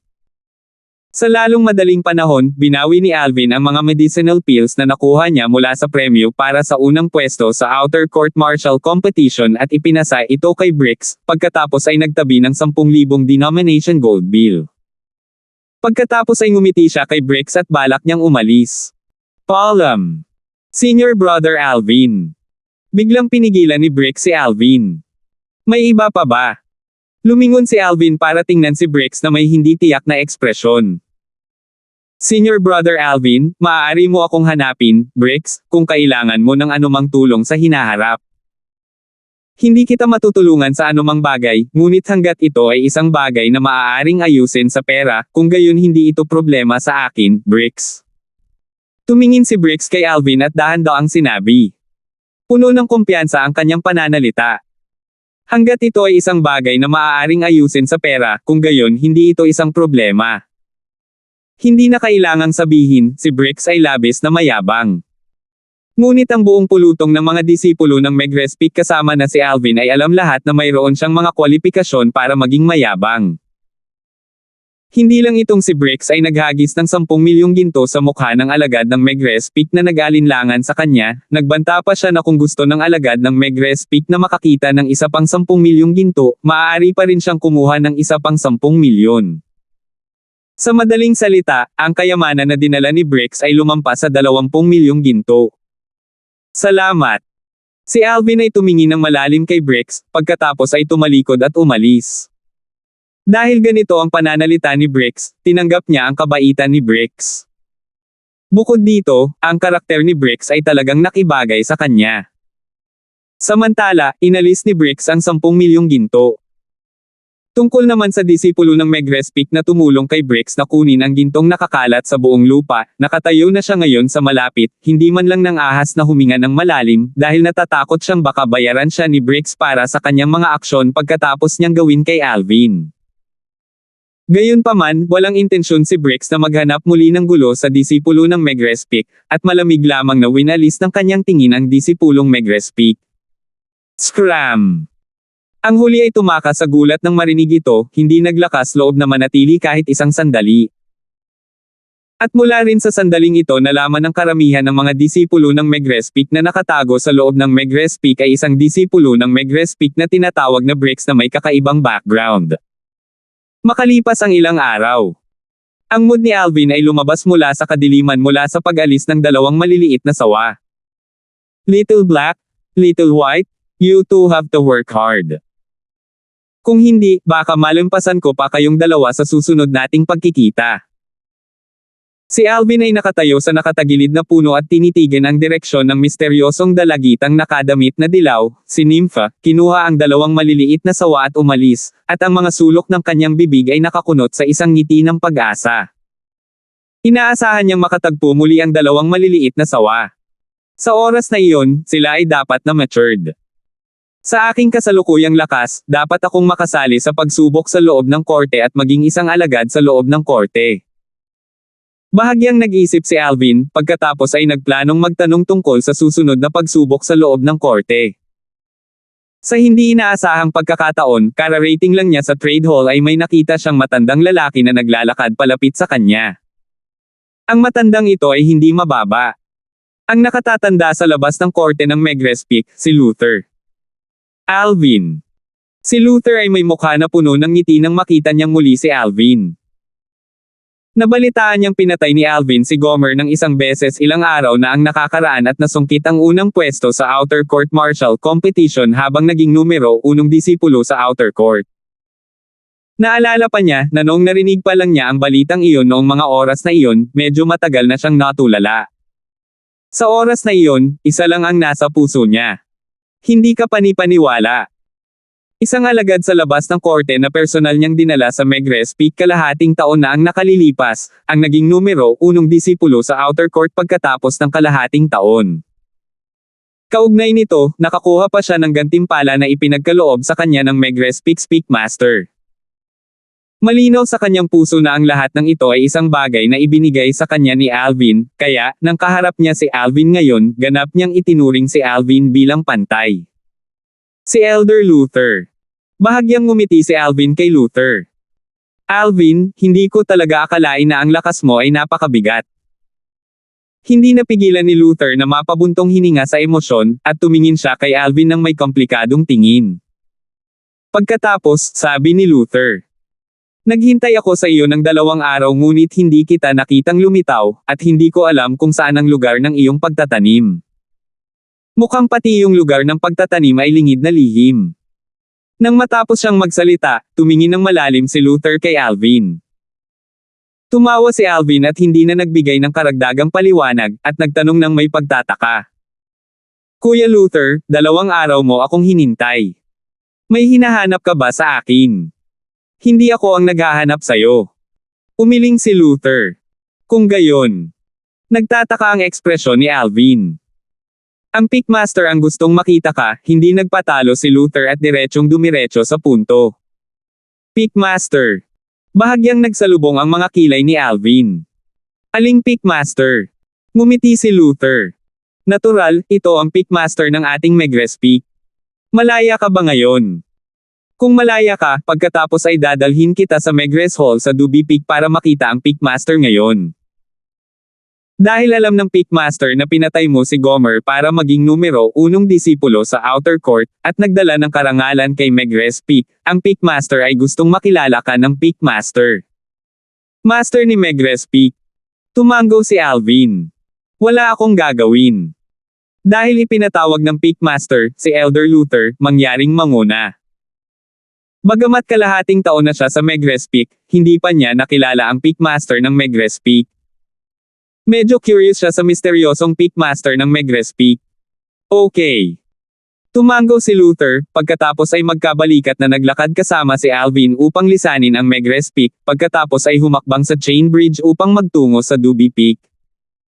Sa daan, nakita ni Alvin ang isang grupo ng mga tao na nagkukumpulan, at naglalakad patungo sa Megrez Peak. Ang nangunguna ay isang matandang kaibigan ni Alvin. Ang elder sa labas ng korte ng Megrez Peak, si Leon. Sa sandaling napansin ni Alvin si Leon, napansin din siya ni Leon. Ang kanilang mga titig ay nakikipagkompetensya sa isa't isa ng walang aktwal na labanan. Parehas sila sa isa't isa. 2 disipulo ng Megrez Peak ang sumunod sa likod ni Leon, at ngayong nakita nila sina Alvin at Luther, magalang silang bumati. Senior Brother Alvin, Elder Luther. Leon, ito ang mga bagong alagad sa labas ng korte sa pagkakataong ito. Bumaba ang tingin ni Luther sa 20 binata na nasa likod ni Leon at sa 2 pang Peak disciples ng Megrez. Ang 20 binata na ito ay lahat ay nakasuot ng casual na damit, at ngayon ay tumitingin sa paligid, puno ng pagkamausisa sa lahat ng bagay sa harap ng kanilang mga mata. Isang maliit na ngiti ang lumitaw sa mga sulok ng bibig ni Alvin nang makita niya ang 20 binata na ito, na parang nakita niya ang kanyang sarili mula kalahating taon na ang nakalipas. Oo. Tumango si Leon, pagkatapos ay binawi ang malamig na tingin niya kay Alvin bago tumalikod para tingnan ang grupo ng mainit na ulong mga binata sa likod niya. Ito si Elder Luther, isa siyang outer court elder ng ating Megrez Peak, hindi pa rin ba kayo sumasaludo sa kanya? Ang 20 hothead na binata na katatapos lang sa pagsubok sa labas ng korte ng 7-Star Sword Sect ay nanginginig, pagkatapos ay nagmamadaling sumaludo kay Luther. Pagbati Elder Luther. Bahagyang tumango si Luther, pagkatapos ay ipinakilala si Alvin na nasa tabi niya. Ito ang iyong senior brother Alvin. Senior kuya. Saglit, ang mga alagad sa labas ng court na kakapasok lang sa 7-Star Sword Sect ay nakasimangot habang nakatingin kay Alvin. Medyo lagpas 20 lang siya diba? Senior kuya. Nauna lang siyang pumasok sa sekta kaysa sa atin, baka hindi man lang mas malakas ang lakas niya sa atin, at gusto niyang tawagin natin siyang senior brother. Exactly. This young kid? On what basis is he our senior brother? Nang kaharap ngayon si Alvin, ang 20 mainit na ulo na binata ay tumanggi silang tingnan siya. Kumunot ang noo ni Luther nang makita niya ito, pagkatapos ay tumingin kay Leon, na tila gustong turuan ni Leon ng leksyon ang mga batang ito na may labis na opinyon sa kanilang kakayahan. Ngunit, bahagyang ngumiti lang si Leon, at walang ginawa. Hilingin sa kanya na tulungan si Alvin. Posible ba iyon? 320. Elder Luther, umalis na tayo. Bahagyang ngumiti si Alvin at sinabi kay Luther. Lubos niyang binaliwala ang sinabi ng bagong 7-Star Sword Sect na mga alagad sa labas ng korte.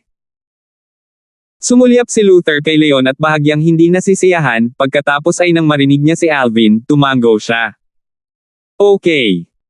Dahil si Alvin ay hindi nag-abala tungkol dito, kung gayon wala siyang dahilan para makipag-usap tungkol dito sa mga bagong Megrespik na mga alagad sa labas ng court na kakapasok lang sa 7-Star Sword Sect. Bakit? Natatakot na malaman. Senior kuya. Hindi ba siya natatakot sa atin ngayon? Ang ilan sa mga bagong disipulo ay hindi napigil ang tumawa ng labis na kampante. Lumubog ang mukha ni Alvin, hindi niya ito pinag-usapan kanina dahil hindi na kailangan. Ang taas na kinatatayuan niya ay matagal ng iba sa mga bagong disipulong ito. Kung guguluhin niya ito, parang nawalan na siya ng gana.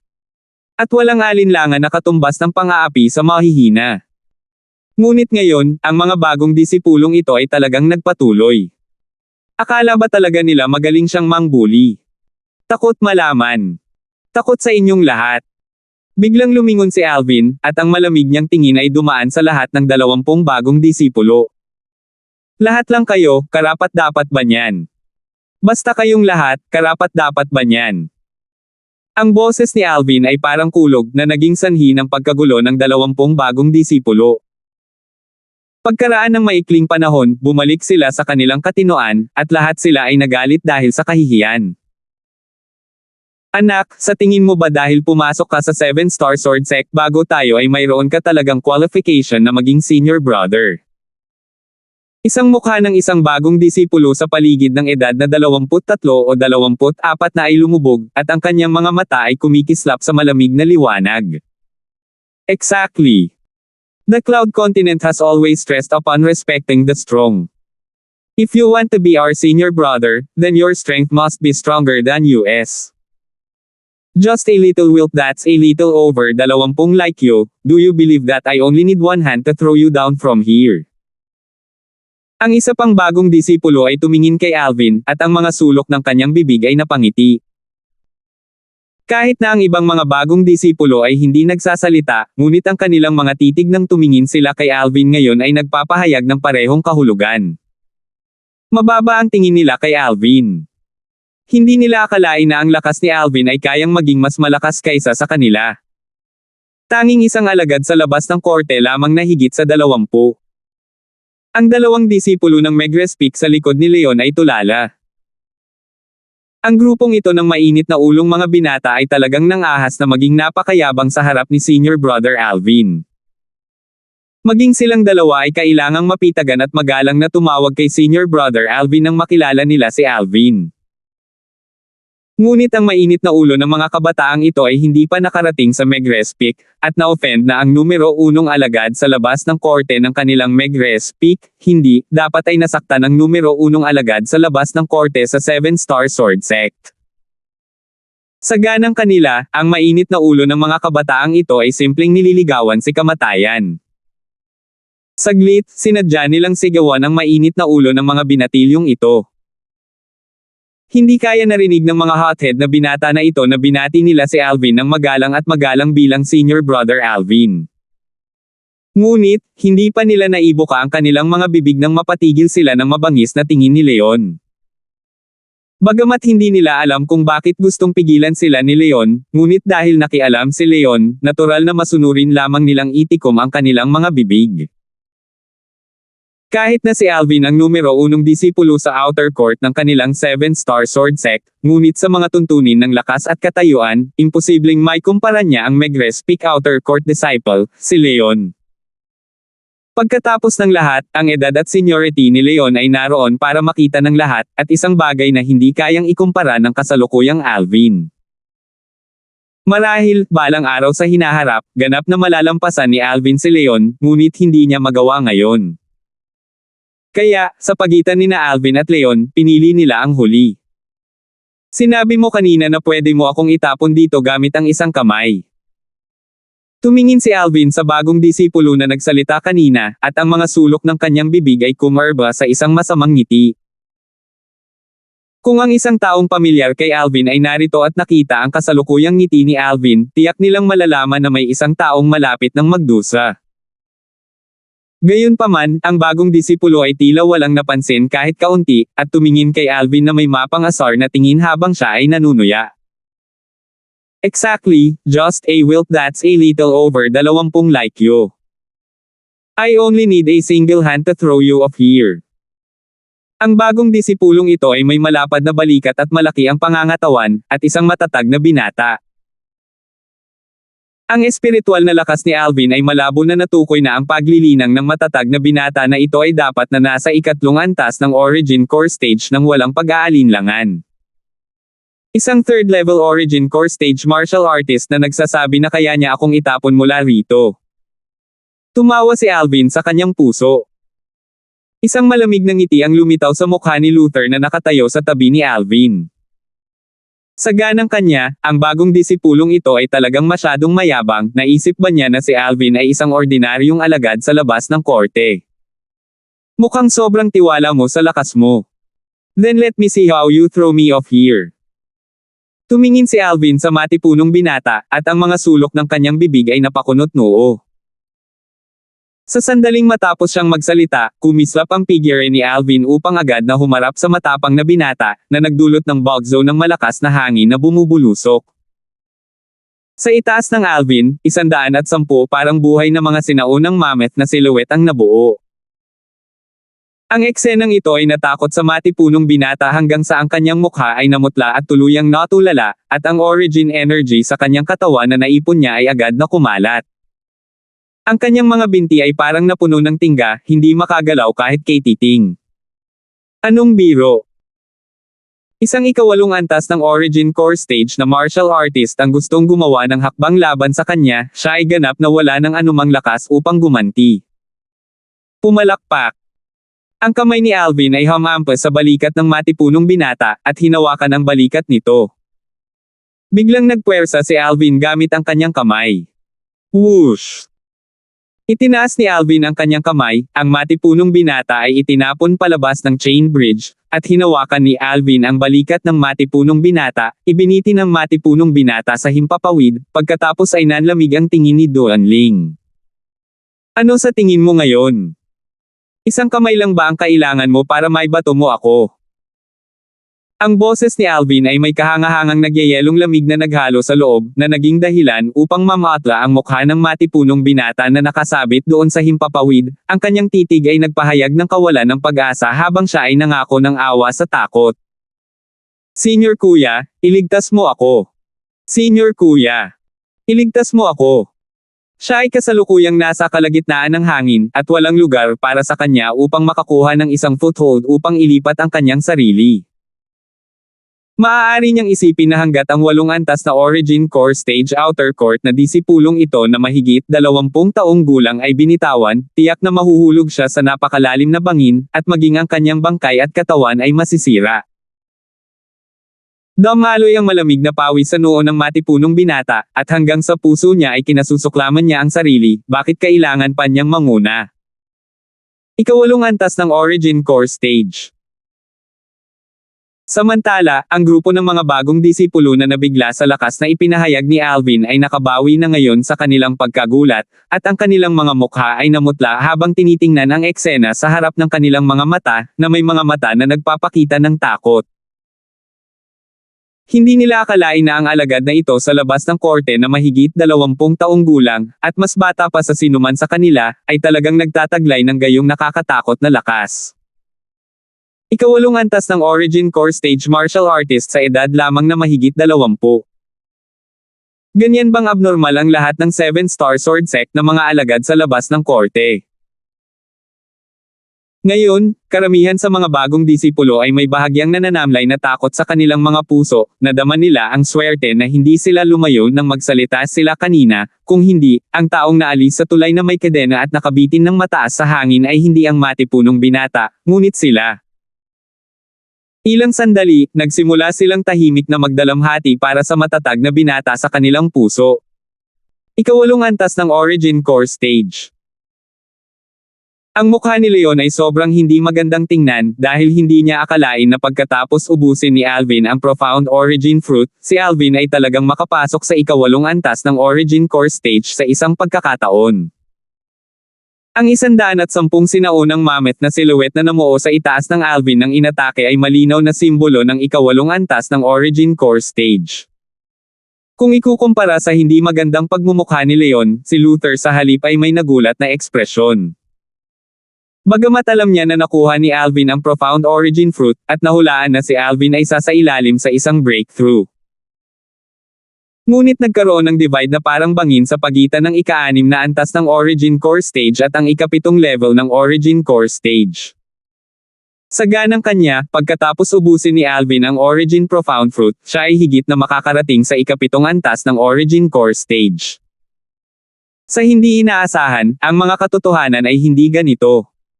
Nakapasok na si Alvin sa ika-8 antas ng Origin Core Stage sa isang pagkakataon. Paano nalaman ni Luther na si Alvin ay talagang nakalusot lamang hanggang sa ika-7 antas ng Origin Core Stage tulad ng naisip niya, ngunit dahil sa kanya ang pagiging natatangi ng Nine Dragons War Sovereign Technique na nilinang ni Alvin, si Alvin sa halip ay nagkaroon ng lakas ng 11 sinaunang mammoth na higit pa sa isang ordinaryong stage na antas ng Origin Core. Kahit na gumawa siya ng hakbang ngayon, at may intensyon si Alvin na ipakita ang kanyang lakas, ngunit itinago pa rin niya ang lakas ng isang sinaunang mammoth. Gayunpaman, kahit na noon, hindi pa rin siya naiintindihan ng iba na maging isang martial artist sa ika-8 antas ng Origin Core Stage. Ito rin ang layunin ni Alvin. Gusto niyang malaman ng iba na siya ay isang ika-8 antas ng Origin Core Stage martial artist ngayon. Ang dalawang Megrespik na disipulo sa likod ni Leon ay may mga natulala na ekspresyon. Senior Brother Alvin. Talagang nakapasok sa ika-8 antas ng Origin Core Stage sa isang pagkakataon. Nagulat silang dalawa dito. Senior Kuya, iligtas mo ako, iligtas mo ako. Ang matipunong binata na hinawakan ni Alvin sa balikat upang ibitin sa itaas sa kalangitan sa labas ng chain bridge ay may mga damit na hindi basang-basa sa pawis, at ang kanyang boses ay nakakalungkot habang nagsusumamo kay Alvin. Ano? Di ba sabi mo gusto mo akong ibagsak? Na-curious talaga ako kung bibitaw ako ngayon. Lubhang malungkot ang mukha ni Alvin, at kalmado siyang tumingin sa matipunong binata na walang humpay na humingi ng awa. Senior Kuya, huwag. Huwag. Nagbibiro lang naman ako kanina nagbibiro ako. Ang matatag na binata ay natakot kay Alvin hanggang sa puntong ang kanyang mukha ay wala ng dugo, at siya ay walang humpay na humingi ng awa. Alvin, tama na. Ang mukha ni Leon ay lumubog at sa wakas ay nakialam siya, tumingin siya kay Alvin habang nagsasalita siya sa isang walang katulad na malamig at walang malasakit na boses. Sapat na. Lumingon si Alvin para tingnan si Leon nang marinig niya si Leon na gustong pigilan siya, pagkatapos ay ngumisi.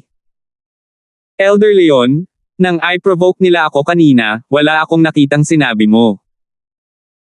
Ngayon ko lang bahagyang pinaparusahan ang isang taong nagsalita ng walang pakundangan sa akin, at hindi ka na makakapanood pa. Kahit na ang salungatan sa pagitan niya at ni Leon ay hindi maliit, ngunit ang mga aksyon ni Leon ay nagdulot pa rin ng walang katulad na galit ni Alvin. Sa bagay na ito, si Leon ay nagkaroon ng pagkiling, at hindi karapat-dapat na maging isang alagad sa labas ng korte ng Megrez Peak. Bitawan mo siya. Tumingin si Leon kay Alvin na may malamig at walang malasakit na tingin habang nagsasalita siya ng mababa at malalim na boses. Elder Leon, sigurado ka bang gusto mong bitawan ko siya? Natigilan si Alvin nang marinig niya si Leon, pagkatapos ay hindi niya napigilan ang kanyang pagtawa, at sinulyapan niya ang matipunong binata na hawak niya sa hangin sa labas ng chain bridge. Mukhang gusto ni Elder Leon na mamatay ka. Sabihin mo sa akin, dapat ba akong makinig kay Elder Leon at palayain ka? Hindi. Huwag. Huwag mo akong paalisin, kuya, nakikiusap ako, huwag mo akong pakawalan. Takot na takot ang matipunong binata hanggang sa naluluha na siya. Salamat po at sinamahan ninyo ako, ingat lagi mga master.